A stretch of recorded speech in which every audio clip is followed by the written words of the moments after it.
Hey guys, today I wanted to speak with you about the use of a sauna in producing greater amounts of growth hormone within ourselves. Huberman spoke about this in his podcast, and I'll cite the links below to the research article as well as his podcast. I highly recommend checking it out. As always, do your own research.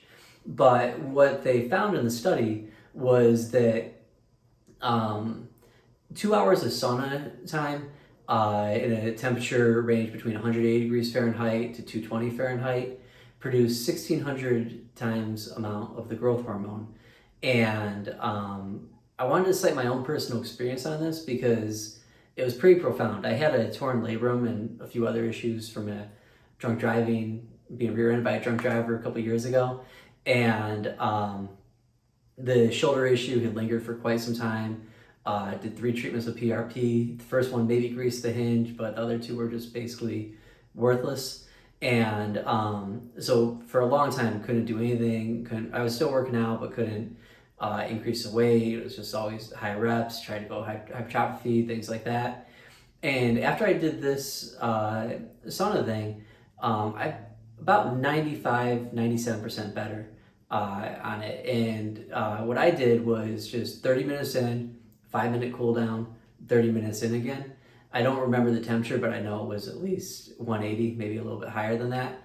And within a few days, I was back to starting to put some weight on in terms of my exercising again when I'm doing my weight training. And now I'm doing clean and presses, going for PRs on bench and other things, shoulder presses, all that kind of stuff, adding weight to all the exercises I'm doing pretty significantly again. And so I just wanted to share this with you. Obviously, if there's something you feel called to, seek medical advice. You gotta find your own truth, of course. I'm not trying to recommend you do this and then it causes damage and maybe long-term damage. So obviously, seek medical advice. Really make sure you're prepared to do something like this.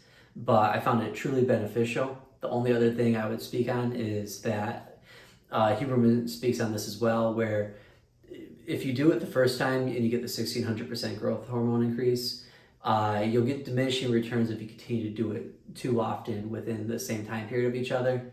So if you're doing 1,600 at the beginning of the week, maybe you're only getting like 4% increase in growth hormone by the end of the week.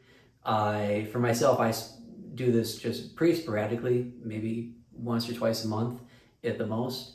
And I found that to be a good fit for myself, and still use a sauna throughout the rest of the month, but just for different durations. And yeah, I hope you enjoy it. Thank you for tuning in.